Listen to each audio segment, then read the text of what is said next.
what I believe now is that we've been shown what got put into that container called fake news or media manipulation. And rather than it being terrifying, I'm sort of on the fence about this, but I think I'm going to go in the direction of funny. Like this report that just came out from Data and Society on the Alternative Influence Network. Had you ever heard of these people before this report, by the way? Well, I'd heard of the woman who founded it, Dana Boyd, and I've actually co-run sessions with an advisor of theirs named Hillary Mason, who is a top-notch data scientist. So I didn't have the most negative impression of the roster of people. There's some people who I view as very ideological over there, but I didn't actually know about Data and Society. It sort of seemed to be an echo of things that you see in the Tim O'Reilly network, or what is it, the Berkman Center at Harvard. So it's connected up through all of the major institutions. If you look at the funders of Data and Society, it's the Sloan Foundation, it's the New York Times, it's I think it's Open Society, so Bill and Melinda Gates. So what's going on? Let's pause for a second for the people that don't know what this thing is at all. I think most people watching probably do. But basically they issued this report, the Alternative Influencer Network, and it was sort of how the reactionary right is monetizing and extending their influence throughout YouTube. And it was heavily based on me as one of the people. I think I was mentioned 77 times in this report. Joe Rogan, of course, was included. Jordan Peterson was included. Tim Pool, who I've had on the show. Dennis Prager. Prager was interesting that he was included because they included his name, Dennis Prager, even though this was about YouTubers, but really they were going after his channel, PragerU. I think that's just an interesting distinction, that they went after the man, not the channel.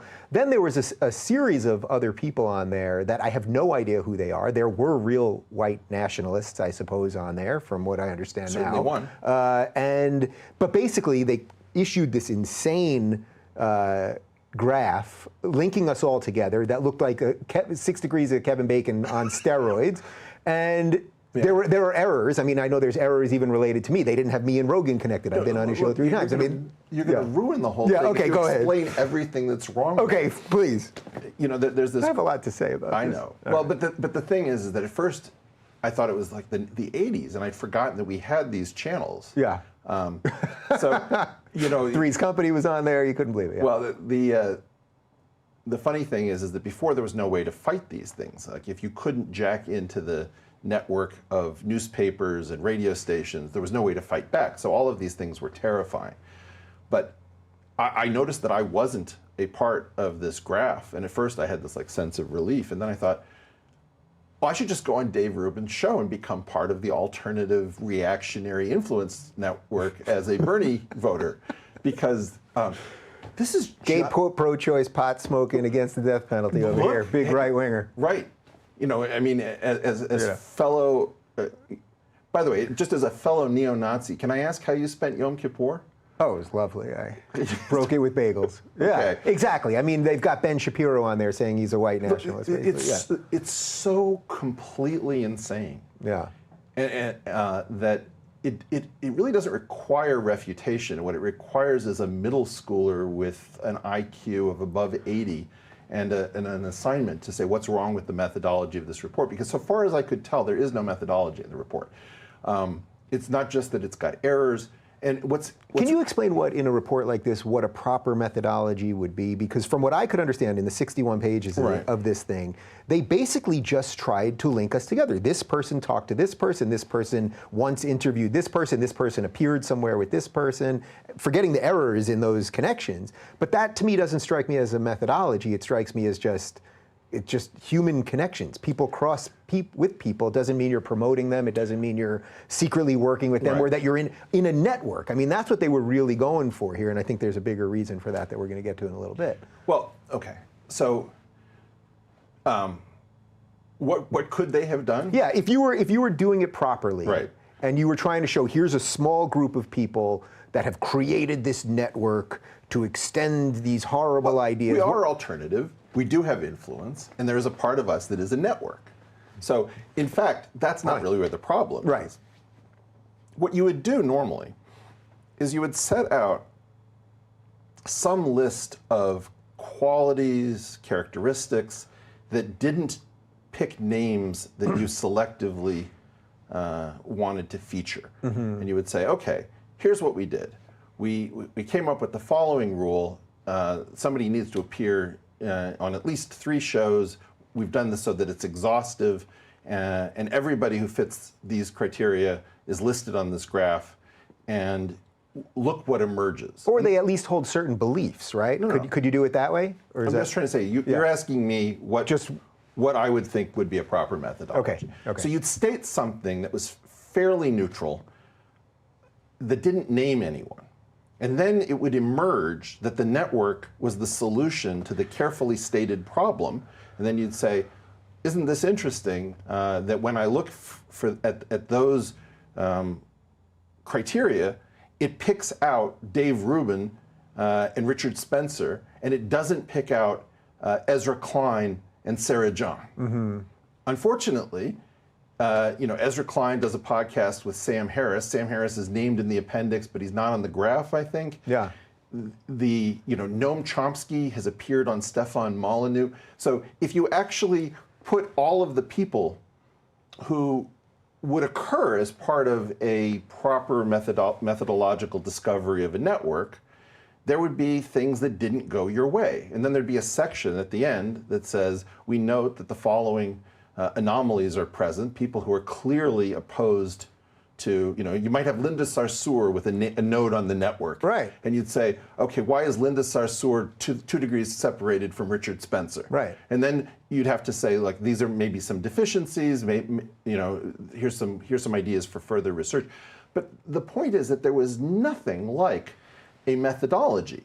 And when you look at the author's ideological commitments, which she's very comfortable sharing, they fly in the face of facts. So that she's not trying to present herself, so far as I can tell, as a dispassionate researcher. She's trying to present herself as an activist. She has tweets from August, since deleted, because she uses that tweet scrubber thing or whatever it is, talking about how deplatforming people is the answer to these problems that she proposes we have. But it's pretty clear what's going on even there, here. Dave, I could understand somebody saying, look, let's talk about what deplatforming is, and let's talk about it in neutral terms so that it's not being used selectively to wipe out reasonable ideas that I disagree with.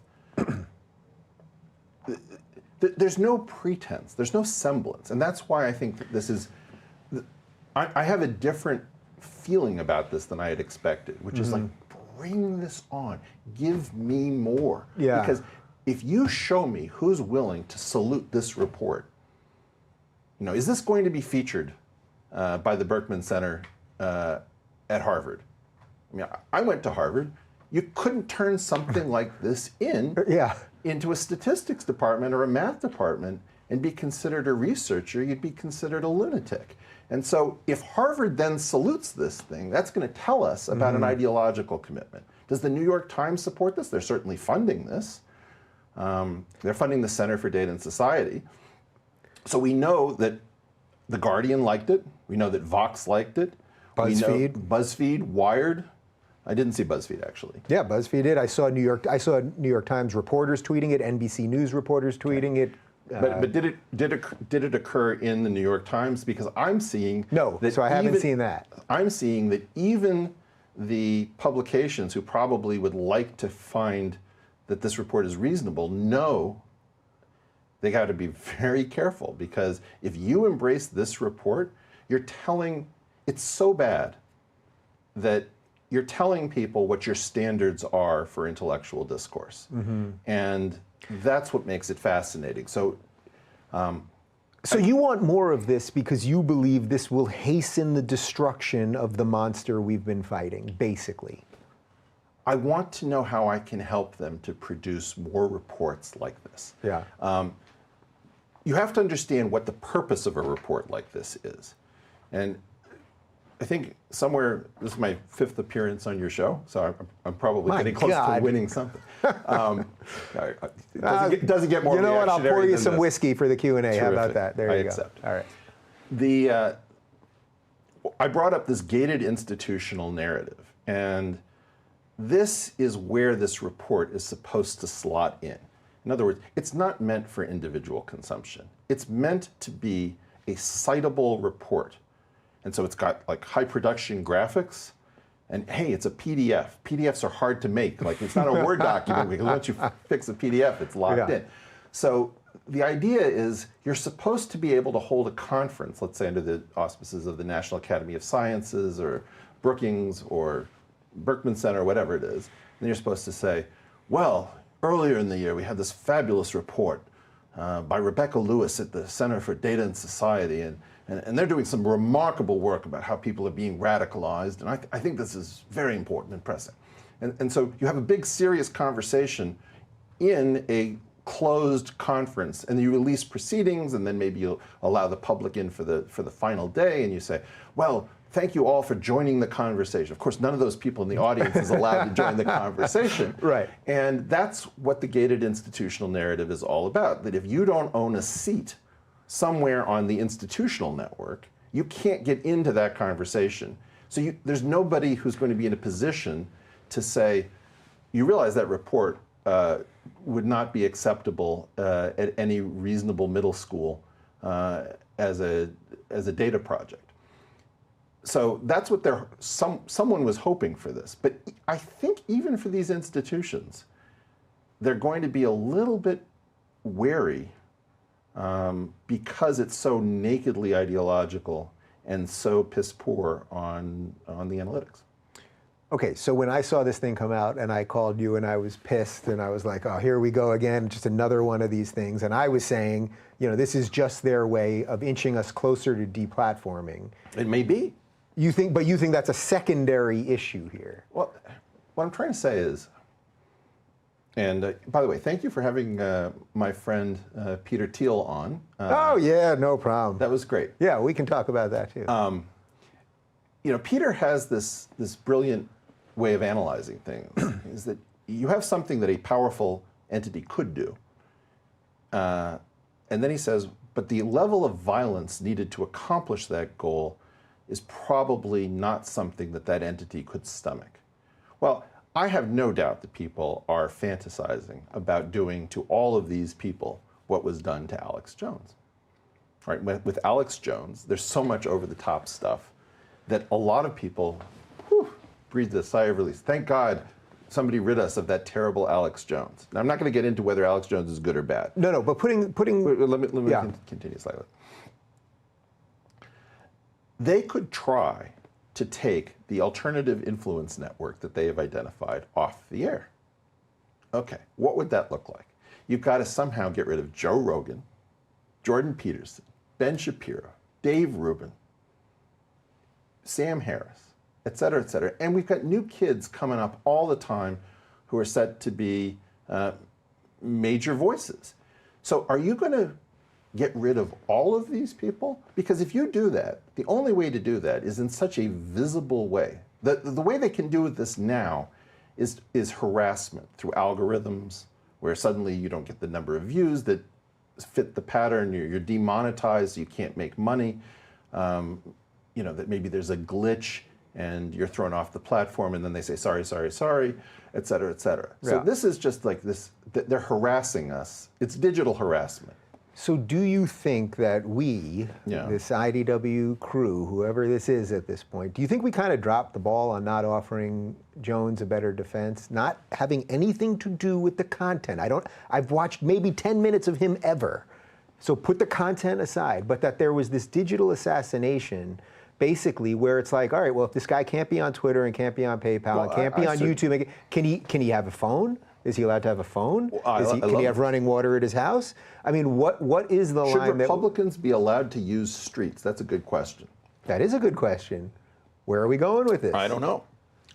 So should we have offered, not because we were defending him or any of his ideas, but should we have offered, man, these platforms doing this basically in conjunction with each other? Well, because it all happened, you know. within a 24-hour period. Yeah, I thought about this. I mean, I tweeted about it, and I said something about this is ominous, having nothing to do with Jones, that all of these platforms deplatformed him suddenly. Yeah. But my belief about this is that because the platforms occupy a very strange position, I don't think we have good jurisprudence around these platforms. No, we clearly don't. And it bothers me that we don't realize that the shift has been so dramatic. Are these companies, are they utilities? Are they natural monopolies because of the QWERTY problem of path dependence? I'm not positive that we have the economic theory, the legal jurisprudence to just refer to precedents and say, well, this is a clear violation of the Sherman and Clayton Acts, or that this is covered under New York Times v. Sullivan, or who knows what. I think we're going to need a lot of new thinking. And so the problem that I'm having is I don't know exactly where to fight this, and fighting it around Alex Jones, particularly with the Sandy Hook issue, strikes me as I want to be maximally effective. So I was very clear about taking issue with the sudden deplatforming, but to the point where you're saying that businesses should be allowed to do what they want to do. Well, is this simply a business? And we keep in mind that we have very good information about how our government used to harass people who held dissident political perspectives in the 50s, 60s, and 70s. But we've got no information about whether or not this is being coordinated through the intelligence communities. We don't know. I've talked before about TIM, and sometimes people call it TIME, for technology, intelligence, media, and if you add education, that is the universities and the research infrastructure. That conglomerate, that association of major institutions, we don't know what we're up against. The problem is that we have a situation in which it's as if the grown-ups, whoever they are, held a conference, which we were not invited to. And they made a whole bunch of findings, that these people are extreme, these people are good. If you think about it in terms of like the Hulk often talks in sentences that don't have one part of speech, so like Harvard good, Senate strong. Yeah. Well, somehow they have an idea that Harvard has our best interests in mind, that more or less the Democratic Party is that which has to defeat Trump, and the progressive agenda, and I put huge scare quotes around progressive here because it's anything but, that those forces, the grown-ups as they see themselves, need to take this thing back. And my point to them is, are you aware of who you have in this alternative influence network? Because I think you're sadly mistaken if you don't imagine that the firepower outside of the institutional network, intellectual firepower, is as great or greater than the intellectual firepower inside of the institutions, which are constantly requiring people to say absolutely outrageous, ridiculous, false things. And so good people tend to eventually get so fed up that they can't stay inside of the institutions. And the magic of this alternative network, and I mean that in the good sense, is that it's based around individuals. The main war is not left versus right at the moment. It's institutions versus things that are much closer to being individuals. So the Rubin Report isn't just you, but it's a team that is relatively small. And these relatively small teams don't take on these terrible characteristics of the large institutions. And so the reason that we're able to be so effective, in my opinion, is that all of the institutions are fighting certain problems having to do with, we don't have a really dependable source of growth, we don't have a great national story, they're all sputtering, they're all struggling. And the individuals are where the vitality and the energy is. The deplatforming movement is quite clever because free speech is enshrined in the Constitution. So they can't really go around, it's like somebody saying, you're entitled to play your guitar, your electric guitar, but we have the right to cut off your power. Well, you can barely hear an electric guitar without an amp. right? And so the platforming it's a failover into the next level of where can we take this fight. So what do you make of what I would argue is the lack of clear thinking on behalf of these people? Look, a report like this comes out, and if we were to parse, I honestly, I didn't know at least 10 of the people. I had never even heard of them. Sure. A whole bunch of them I've had muted on Twitter because they don't like me. Right. So it's like, the idea that we were all connected is just silly. But if they had done a report just on true white nationalists, right. you know, they actually probably could have got some of us on our side. Maybe not to have them deplatformed, because that's not where I would want to go with it. But that there's this group of people doing some really bad stuff. Here's what it is. But they do a sloppy version. Of out and out racists. There's an oppression. They need a certain amount. Look, there is still structural oppression in the world. I don't want to have to argue that. I can make a convincing case. So I do believe that there is structural oppression in our society. The problem is what do you mean by structural? Because this will be a big hang-up point for a lot of people. Well, that you don't have anything that is explicitly against one race, but when you have a decision about where a road has to be placed and the level of disruption, or how schools are paid from property taxes that are local, you have self-perpetuating systems where the rich become more advantaged and the poor become more disadvantaged over time. That wasn't necessarily racial, though. That was rich versus poor. Well, but the point is that what if that correlates, and there might be rich versus poor, there might be male versus female. I don't think it's the case that we've gotten rid of all oppression. Mm-hmm.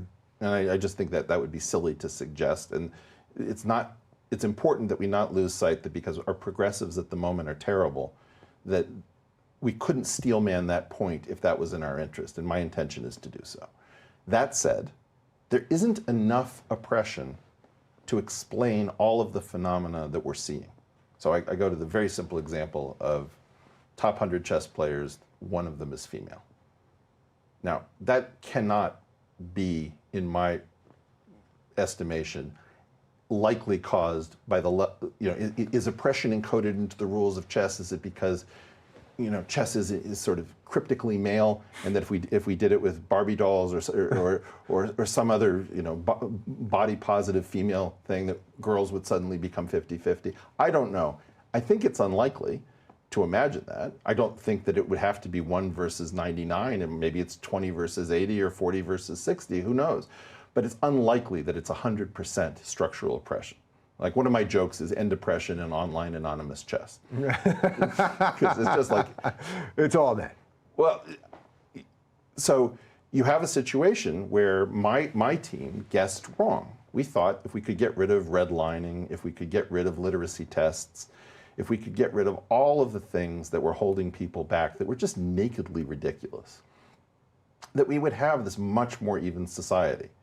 And while there's still more work to be done, I would say that preliminary indications are that solves some of the problem, but it didn't solve as much of the problem as we were hoping.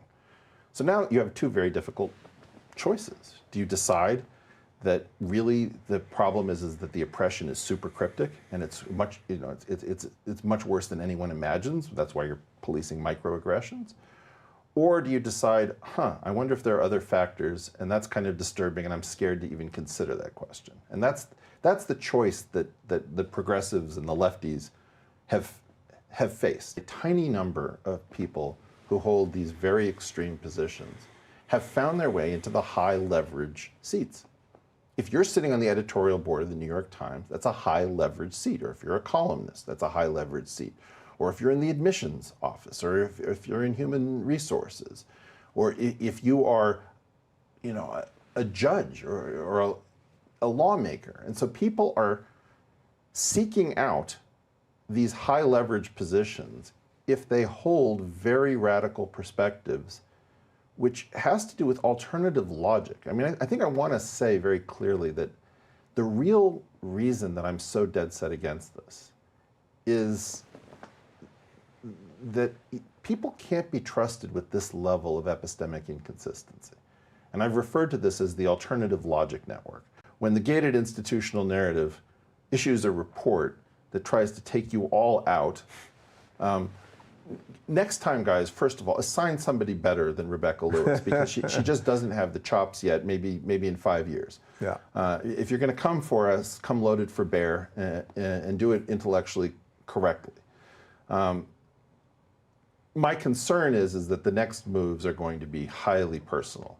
Like, how do we take out, you saw this thing with Rogan talking about white farmers in Africa.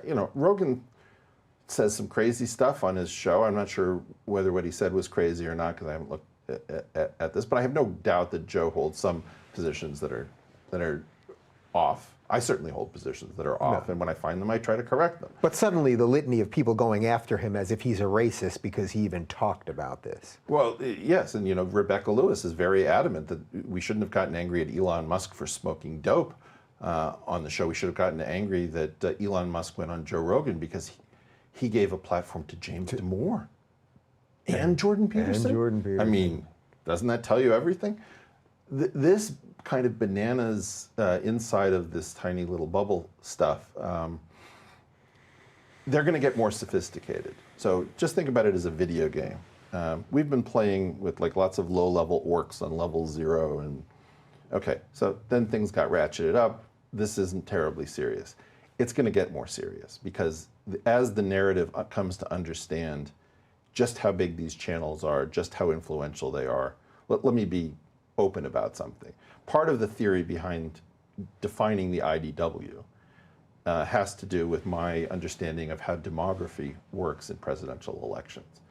So one way of winning an election is that you find a demographic that nobody knew existed. Mm-hmm. And then you speak to them, and they're large enough to sway things. So soccer moms, mm-hmm. Remember soccer moms? Yeah. Okay. Another one of these things was Karl Rove's discovery of the exurb, where you have urban, suburban, something, and then rural. Mm-hmm. And between suburban and rural, there was this thing that nobody understood called the exurb. And so by finding that, you could find some demographic chunk. So both parties, let me be very clear about this. The IDW nation is quite large. It's people who've had enough of low-level lies. They don't mind adult-level fictions that are in the best interests of everybody, but they cannot put up with this level of nonsense coming out of our institutions. And part of what's going on inside the institutions is that the institutions have a fake public-facing front and then an internal group. And this is how they handle things. So like, I think Danny Roderick talked about public voice and seminar voice. Mm-hmm. That as an economist, you can say certain things to your colleagues, but when you're talking to the public, you have to say different things. And unfortunately, they don't even really mirror each other too closely. Right. And so it's okay to lie to the public. And so when you talk to an economist and you say, well, you can't possibly believe that immigration and trade are pure positives. Of course not. Well, but you just said that, or you allowed your colleague to say it, you stated, well, that's what you have to say in front of the public because they can't follow the analytic arguments. Well, okay, that's malpractice. That's mm-hmm. academic malpractice. You're engaged in academic malpractice when you do that. Whatever you say to the public has to be a version of what you're saying in private, or you're engaged in some kind of Potemkin statecraft. And if the idea is that we can't have a country because actually if you took the Constitution seriously it wouldn't work, then we have to talk about, okay, well, what are we going to do that would work, that would actually be viable? But right now what we have is we have a bunch of not very intelligent adults who are not very honest, who are sitting in the most important chairs telling us that we're all idiots and we're all deplorable across this political spectrum, and that's not going to work. And that we are going to win that battle. This is going to heat up, and I think what's really important is to watch what happens to data and society as this particular report finds its course. Because if what we see is that the institutions agree to cite this because it's a big, serious report in a PDF file, then that's going to tell us a lot about how far the institutions are gone. And you and I differ somewhat, where I believe I want to rebuild the institutions because I think it's a shame we've got some bad hermit crabs and some perfectly good shells. I don't want to crack the shells just to get at the hermit crabs.